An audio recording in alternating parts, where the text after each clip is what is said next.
Olá, sou Adra Rafaela Monteiro. Em meus mais de 15 anos como médica, cuidei de milhares de pacientes e vi, acreditem, praticamente de tudo. Já comemorei recuperações que pareciam impossíveis e já estive ao lado de famílias em seus momentos mais difíceis. E toda essa experiência, todos esses anos na linha de frente da saúde me ensinaram algo que quase nunca se diz em voz alta.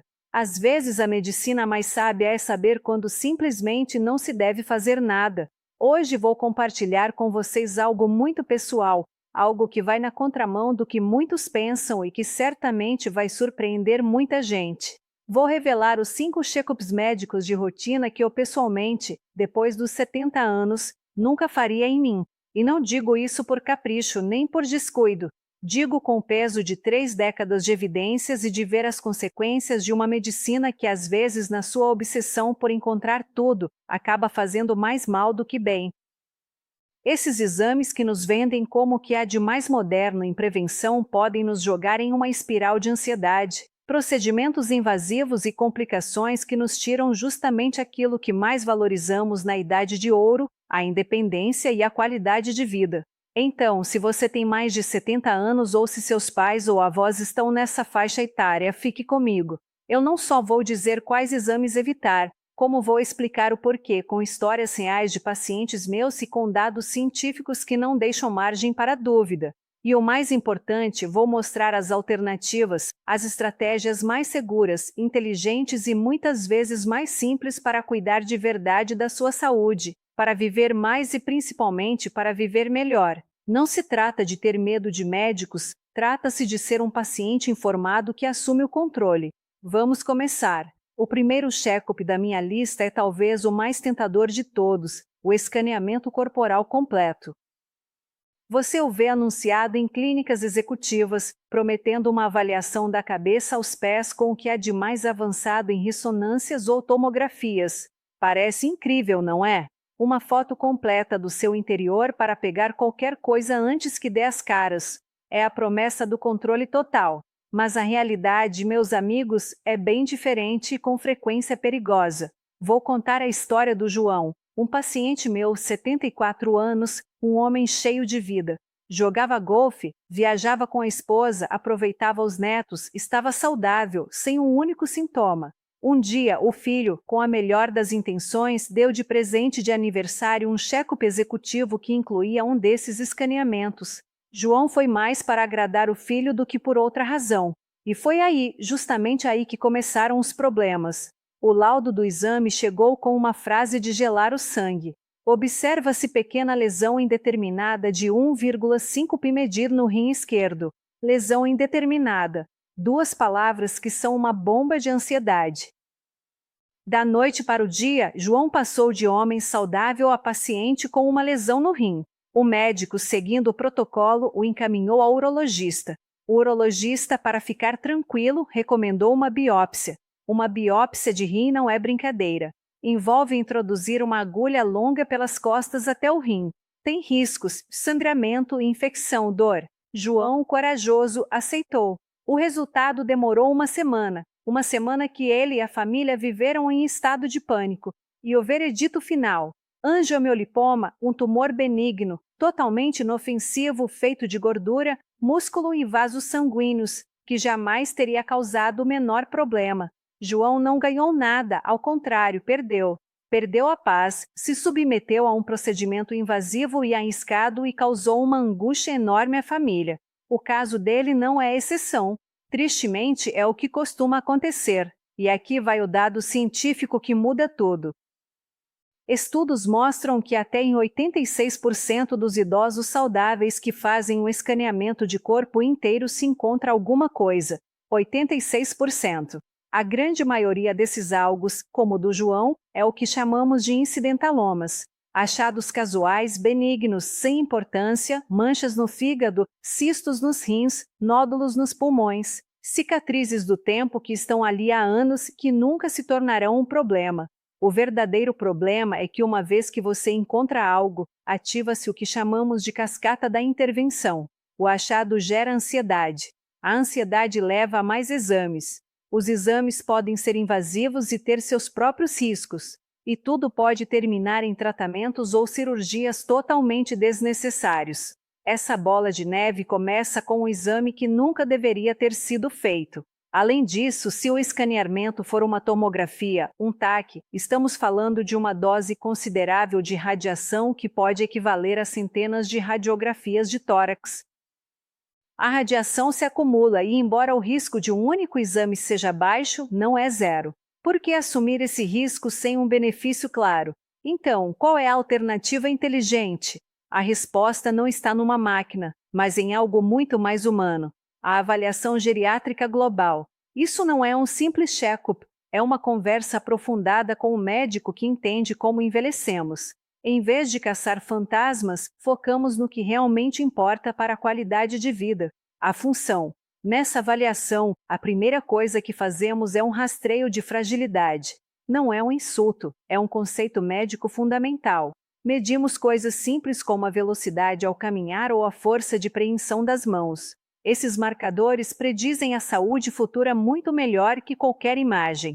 Se detectarmos uma fragilidade inicial, podemos agir com exercício e nutrição para revertê-la.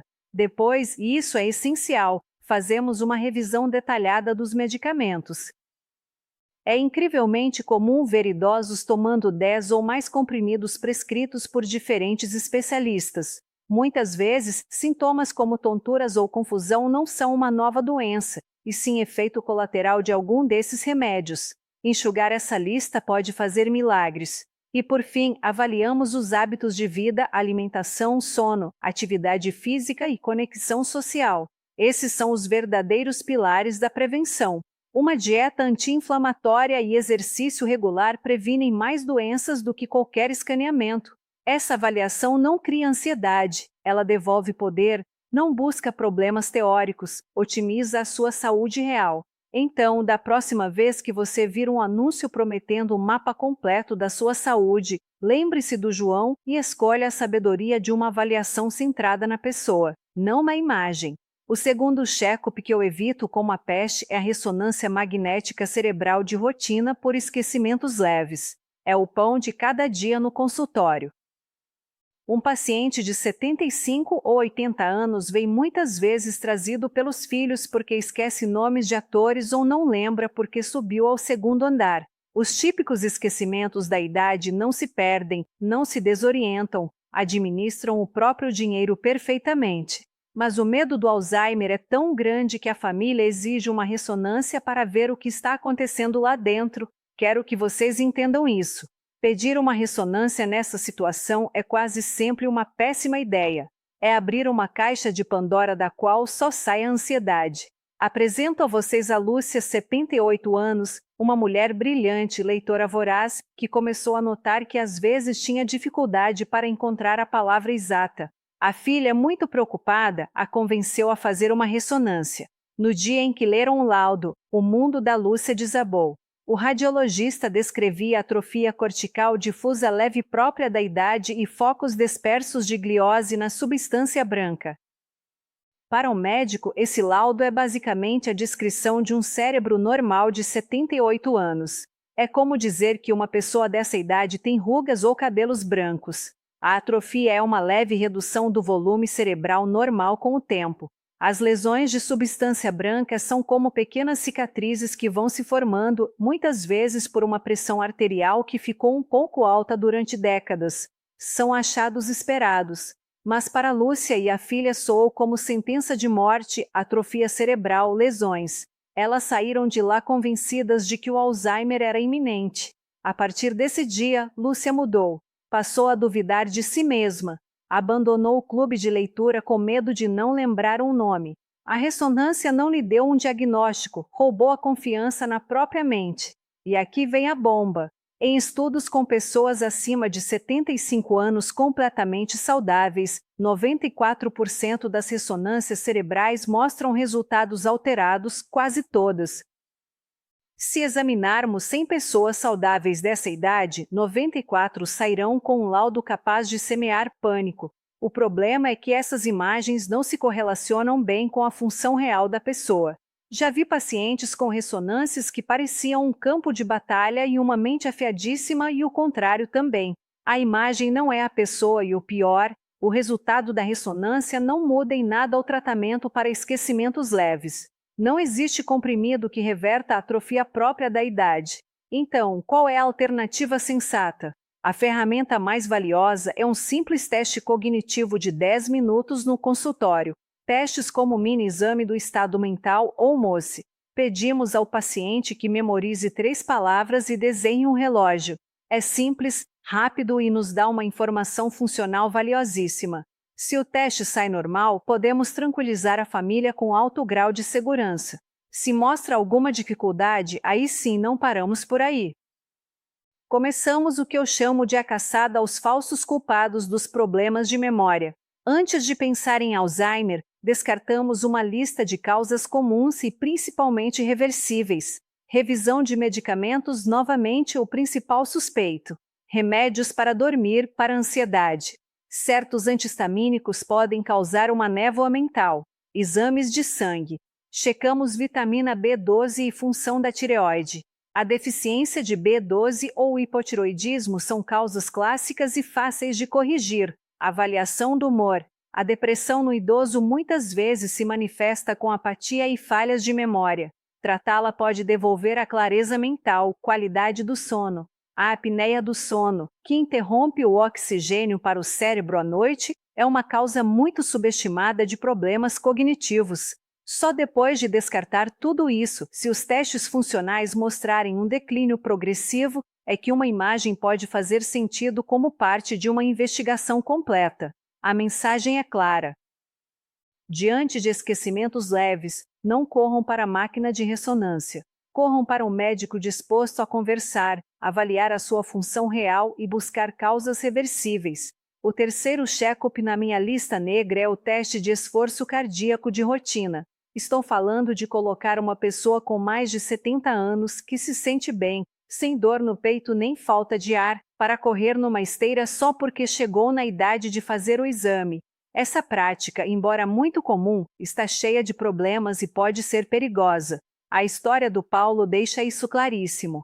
72 anos ativo, jogava tênis e caminhava todos os dias, 0 sintomas cardíacos. Ia operar uma hérnia e o protocolo do hospital incluía teste de esforço para todos acima de 70 anos. Paulo não entendia. Se ele conseguia jogar uma partida de 2 horas, por que precisava correr numa esteira? Mas protocolo é protocolo, não é? Durante o exame, Paulo começou a sentir uma pressão no peito. O eletrocardiograma mostrou alterações duvidosas. O cardiologista interrompeu o teste e, diante de um resultado duvidoso positivo, recomendou o passo seguinte, um cateterismo cardíaco. Cateterismo é invasivo. Introduz-se um catéter por uma artéria até o coração para visualizar as coronárias. Paulo, que entrou andando para um exame simples, agora ia de maca para um procedimento cardíaco. O resultado? As artérias tinham um pouco de colesterol, o normal para a idade, obstruções de 30 a 40% que não exigiam stent algum. O que aconteceu? Paulo teve um falso positivo. O teste de esforço em esteira tem uma taxa altíssima de falsos positivos em idosos. Pode dar resultado anormal por 1000 razões que não são uma obstrução perigosa, mas o dano já estava feito. Colocaram em Paulo o rótulo de cardiopata, prescreveram um punhado de remédios e o pior, ele passou a ter medo de esforço. Abandonou o tênis. O exame que deveria protegê-lo roubou sua qualidade de vida. E isso sem contar que o próprio teste pode, em raras ocasiões, provocar arritmia ou infarto. Então, qual é a alternativa lógica? Primeiro e fundamental, ouvir o próprio corpo. O melhor teste de esforço é a vida diária. Se você consegue subir 2 lances de escada ou caminhar em passo firme, sem dor no peito, você já está fazendo o seu teste de esforço todos os dias. É crucial aprender a reconhecer os verdadeiros sinais de alerta. Dor no peito ao esforço, falta de ar desproporcional, tonturas. Se aparecer algo assim, procure atendimento. Aí sim, um exame está indicado. Agora, se queremos avaliar o risco futuro, existe uma ferramenta muito mais moderna e segura, o score de cálcio coronariano. É uma tomografia simples com baixa radiação e sem injeções que dura cerca de 5 minutos. Ela mede a quantidade de cálcio e colesterol endurecido nas paredes das artérias. O resultado é um número. 0 significa risco baixíssimo de infarto nos próximos anos. Um número alto nos mostra que é hora de levar a prevenção muito a sério. O score de cálcio nos diz qual é o nosso risco, não se a artéria está obstruída. É uma ferramenta para guiar a prevenção, não para disparar procedimentos invasivos. Meu conselho: não deixe que coloquem você numa esteira por via das dúvidas. Confie no seu corpo e, se quiser refinar a avaliação de risco, pergunte sobre o score de cálcio. Chegamos ao quarto check-up e este é provavelmente o mais polêmico, porque a colonoscopia é uma ferramenta fantástica, mas sua utilidade depende da idade. O exame que eu não faria de rotina é a colonoscopia depois dos 75, 80 anos, se meus exames anteriores foram normais e se eu não tenho risco especial. Que fique claro, eu não sou contra a colonoscopia. Eu a recomendo sem hesitar a partir dos 45 ou 50 anos. Ela previne o câncer de intestino ao permitir remover pólipos antes que se tornem malignos. O problema surge quando aplicamos essa lógica em pessoas muito idosas. Em medicina, sempre precisamos pesar benefício contra risco, e em um octogenário a balança tende a pender para o risco. Deixem-me contar o caso da Célia, 79 anos. A última colonoscopia dela aos 70 foi normal. O sistema do consultório acusou que já estava na hora de repetir. Célia não tinha sintomas, mas era obediente. O preparo para o exame foi uma tortura. Litros de laxante que aprenderam no banheiro a noite inteira, deixando-a fraca e desidratada.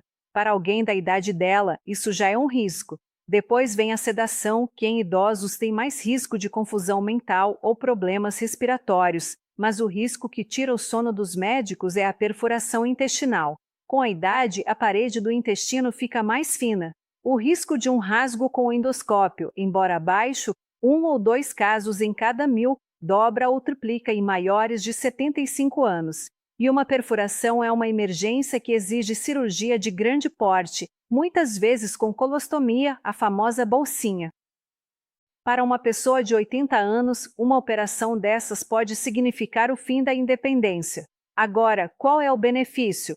Prevenir um câncer que, se aparecer, demoraria de 5 a 10 anos para causar problemas. As principais diretrizes médicas já recomendam suspender o rastreamento de rotina entre 75 e 85 anos. A lógica é simples. É mais provável que a colonoscopia cause dano do que salve alguém de um câncer futuro se a expectativa de vida for menor que 10 anos. Claro que isso não vale para todos. Se há histórico familiar, pólipos prévios, etc., a decisão é outra. Mas para a pessoa média, seguir fazendo o exame por sistema é um risco desnecessário. Então, o que fazemos? Esquecemos o intestino? De jeito nenhum. Saímos do rastreamento invasivo e vamos para a vigilância inteligente. Primeiro, vigilância de sintomas. Isso é vital. É preciso consultar imediatamente se surgir mudança persistente no hábito intestinal. Sangue nas fezes, dor abdominal, perda de peso sem explicação ou uma anemia nova. Diante desses sinais, a idade não importa e a colonoscopia é justificada. Segundo e mais poderoso é a prevenção ativa com alimentação. O segredo de um intestino saudável é a fibra, frutas, verduras, legumes, grãos integrais. A fibra alimenta nossas bactérias boas, que produzem substâncias anti-inflamatórias e anticancerígenas. Comer mais feijão, lentilha, brócolis, aveia ou maçã é uma intervenção muito mais segura e que beneficia o corpo inteiro. Minha mensagem é: façam as colonoscopias certas na idade certa. Até os 75 é fundamental. Depois disso, para a maioria, é hora de focar em vigiar os sintomas e no poder daquilo que colocamos no prato. E chegamos ao quinto e último check-up. Este é para os homens e é um dos temas mais debatidos: o exame de sangue do antígeno prostático específico, o PSA, para detectar câncer de próstata, especialmente em maiores de 75 anos. O PSA foi vendido como a grande promessa para diagnosticar o câncer de próstata precocemente. O problema é que a biologia desse câncer, sobretudo em homens mais velhos, é muito caprichosa, e o uso indiscriminado do PSA criou uma epidemia de sobrediagnóstico e sobretratamento. Vou explicar com a história do Antônio, 80 anos, viúvo, independente e ativo. No check-up anual pediram um PSA de rotina. O resultado veio 6,5, um pouco alto. Antônio se sentia perfeitamente bem, mas esse número foi o gatilho para toda a cascata.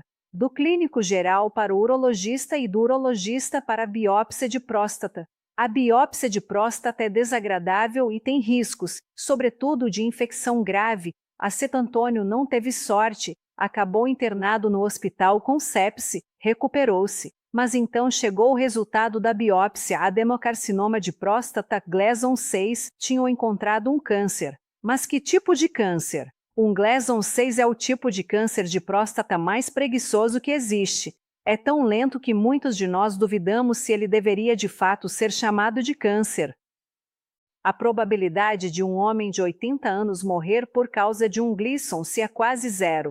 É praticamente certo que ele morrerá com esse câncer e não por causa dele. Na verdade, autópsias mostram que até 80% dos homens de 80 anos têm focos de câncer na próstata, sem que isso tenha afetado em nada suas vidas. Mas disseram ao Antônio que ele tinha câncer. E diante dessa palavra, as pessoas querem tirar o câncer. Apesar de lhe oferecerem vigilância ativa, acompanhar sem tratar, a ansiedade falou mais alto e ele escolheu fazer radioterapia. O tratamento foi um sucesso, mas o preço foi altíssimo. A radioterapia causou incontinência urinária permanente e disfunção erétil. Sua vida social desmoronou. Curamos um câncer que nunca o teria matado, mas no processo destruímos sua qualidade de vida. Esse é o exemplo perfeito de sobrediagnóstico, encontrar um câncer que nunca daria problema e sobretratamento, terapias agressivas para uma doença inofensiva. E o PSA é o motor de tudo isso. O PSA pode subir por 1000 motivos: inflamação, infecção ou até por andar de bicicleta. Para cada homem que se salva graças ao PSA, calcula-se que outros 50 sejam diagnosticados e tratados desnecessariamente, com sequelas permanentes. Então, o que fazemos? Jogamos o PSA no lixo? Não. Fazemos algo muito mais inteligente. Trocamos o check-up automático por uma decisão compartilhada e informada. O médico deve ter uma conversa honesta com o paciente, explicando prós e contras com números claros. E então o paciente decide o que é mais importante para ele. A remota possibilidade de prolongar um pouco a vida em troca de um risco muito real de arruinar a qualidade de vida. Para aqueles diagnosticados com câncer de baixo risco, a alternativa ao tratamento é a vigilância ativa. Não é não fazer nada. É um acompanhamento rigoroso para garantir que o tumor não se torne agressivo. E, claro, foco nos sintomas reais. Dificuldade para urinar, sangue e dor nos ossos, isso sim exige investigação em qualquer idade. E aí estão eles, os 5 check-ups que, com base na minha experiência, eu nunca faria em mim depois dos 70 anos. O escaneamento corporal completo, uma fábrica de ansiedade. A ressonância cerebral por esquecimentos leves que rótula você de anormal sem motivo. O teste de esforço de rotina que tem mais risco do que benefício. A colonoscopia de rastreamento depois dos 75, em que a balança se empina para o perigo. E o PSA rotineiro em homens mais velhos, o rei do sobrediagnóstico. Percebem o fio condutor? É um chamado a uma medicina mais sábia, mais personalizada, mais humana. Uma medicina que entende que, sobretudo na terceira idade, o objetivo não é apenas viver mais, é viver melhor, com qualidade, independência e alegria. A verdadeira prevenção não é uma bateria de exames caçando fantasmas. É uma aliança com o seu médico, uma avaliação centrada na sua função e um compromisso diário com um estilo de vida saudável.